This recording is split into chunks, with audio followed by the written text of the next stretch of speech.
and I shared just an 8-inch wall fence. We lived next door to each other. When he passed on early morning of that day, I was one of the few people to be at the house because I was the next door neighbor. I just walked in there. And one of the early conversations was, we need to inform the head of state, president at the time. It wasn't my duty, but it was my responsibility to say so to those who were close. And they did that as a family. And the president announced the date.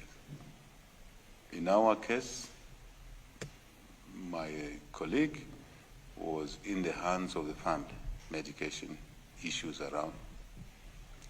I knew he had passed on very early in the morning of the 5th of June. I decided to say nothing until we consulted the family.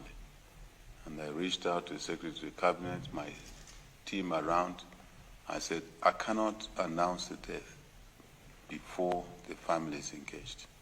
Family refused to engage us, subject for another conversation. While we were still struggling to do that, the family made a public announcement.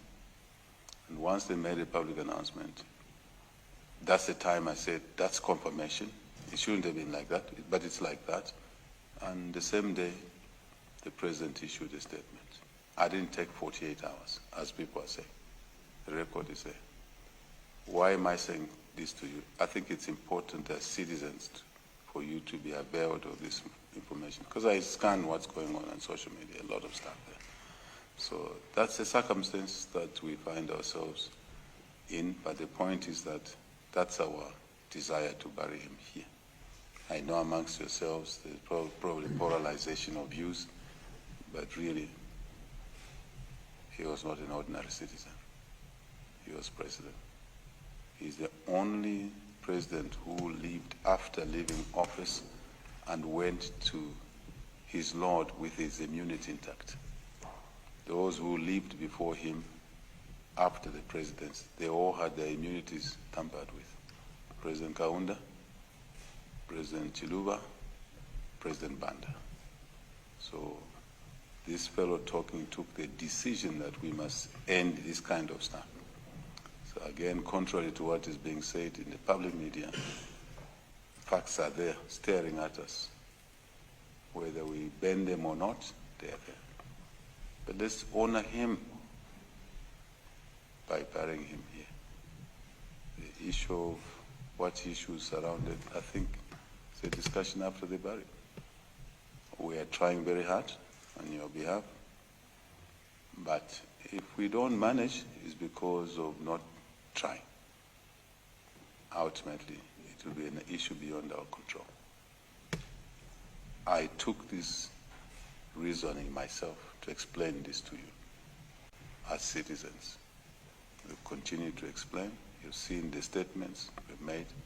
The confusion around seizing the national mourning was because of that Wednesday, when we should have received him, and we had extended mourning by 9 more days.